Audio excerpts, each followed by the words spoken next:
Medyo malalaki na rin. Ginawa natin ay siningsingan natin yan. Kaso magkaiba silang kulay. Kaya gagawin natin, bago natin sila iakyat doon, kailangan mabawasan ng siyam din.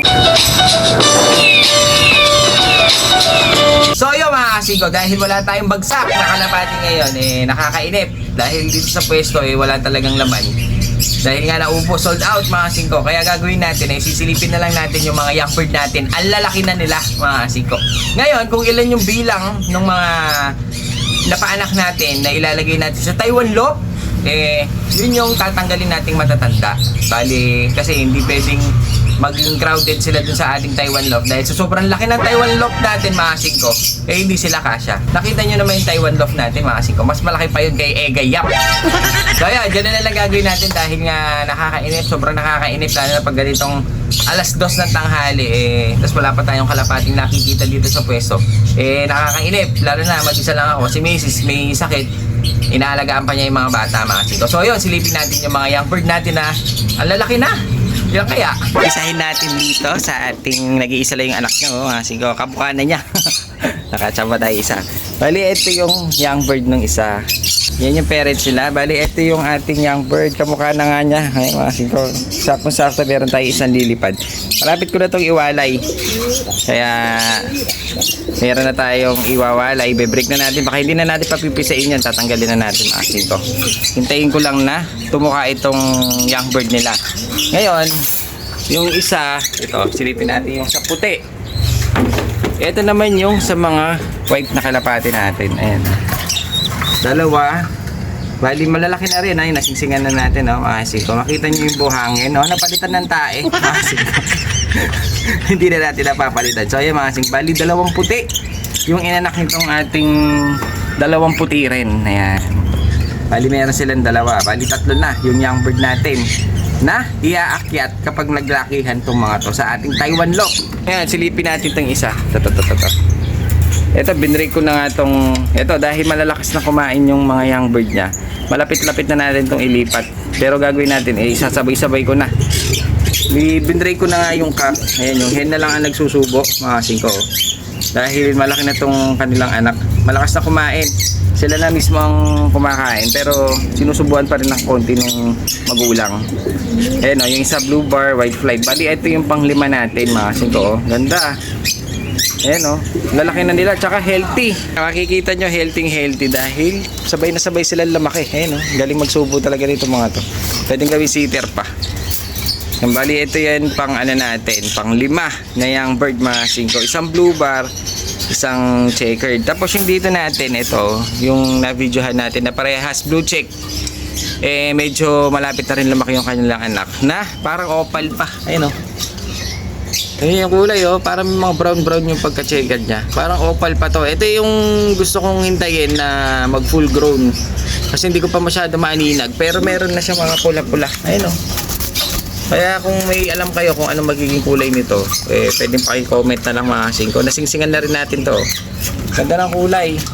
May pagka-opal pa. So, hindi ko lang alam kung sino may lahi sa kanila. Dahil yung magulang nila, makita mo na naman, no? Pencil na checker, tsaka isang blue check lang. Pero yung anak nila, yung ganda ng kulay, sakto-sakto. Rare pa yung nilabas niya. May mga brown yung pagka-checker. Bali, ito yung pampito natin, mga singko na young bird na ililipat natin dun sa ating Taiwan Loft. Meron pang dalawa na natira. Ito silipin natin. Yan, ito naman yung kay Pelentod mga singko. Si Pelentod dahil pag medyo lumaki-laki na yung kanyang young bird, isosoli na natin to kay Kuya Hernan dahil hiniram lang natin to Ayan o, ganda nyo. Bali yung young bird nila ayan o, dalawa. Medyo malalaki na rin. Ginawa natin, siningsingan natin yan. Kaso magkaiba silang kulay. Ayun o. Silipin natin itong isang anak niya. So ayun mga singko, bali anak niya parang checkered lang o. Ayun o. Checkered lang yung kulay, walang ibang kulay. Siguro nagmana doon sa nanay dahil niya may pagka-checkered. Ayun o. Kaya siguro ganito yung nilabas na anak. Ayun o. Checkered siya. Pero ginawa natin, siningsingan na rin natin. Buti kala ko maliit pa to kaya nasingsingan na natin o. Ayan, siningsingan natin itong isa. Pati isa, kasi yung isa, ibang kulay. Kunin natin itong isa. Ibang kulay nitong isa Baka dito nagmana kay Pelentod. Kaso, hindi ganyan ang kulay. Nakikita niyo mga singko, parang gray cell na siya. Ayan, nasingsingan na rin natin siya, mga singko. Ayan o. Kaya, Iba-ibang kulay ang lilipad sa atin. Ayun, no? Parang grisel. Parang grisel talaga. Parang... Kaya hintayin pa natin na mag full grown yung ganitong kulay. Kung anong ilalabas talaga niya. Pero para sa akin, parang grisel na siya. Ayan, bali dalawa yung kanyang young bird na paanak. Pag medyo lumaki to, isosoli na natin kay Kuya Hernan dahil pinahiram niya sa atin tong si kanyang pilentod. Ayun, no? Si pilentod, sosoli na natin. Hintayin lang natin na lumaki yung kanyang mga young bird na dalawa. Naipit pa. Ay, naipit pa si pilentod. Mamaya, pakpak naman na mapila. Eh, no? Bali, itong young bird na ito mga kasing ko, pang siyam. Eh, mga kasing ko, dahil pang siyam yung anak ni pilentod, 9 pieces yung ating young bird ngayon. Pag dinala na natin sila dun sa ating Taiwan lock, mga kasing ko, crowded na sila. Kaya gagawin natin, bago natin sila iakyat doon, kailangan mabawasan ng siyam din yung ating mga nandun dahil matitira tayo ng mga matatanda doon, lalo na mga pal-stock natin. Meron kasi ako doon mga binigay sa atin nila Kiding, nandyan pa, yun yung mga ititira natin. Sila ang gagawin nating guide para maturuan itong mga young bird natin na bago.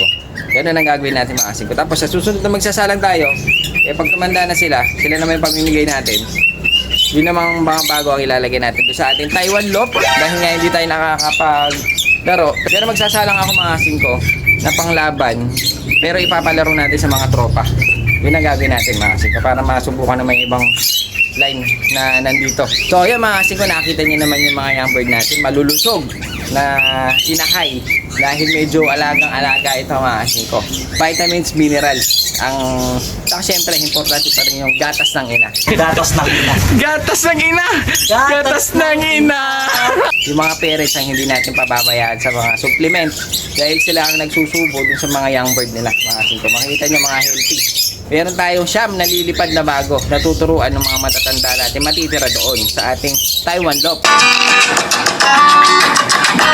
Yan, nakita nyo naman yung mga young bird natin sobrang malulusog at medyo malalaki na sila mga kasing ko. Pwede na natin silang ilipat nyan doon.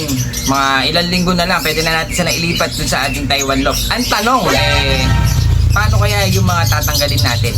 Paano kaya natin sila i-dispose mga kasing ko? Abangan nyo.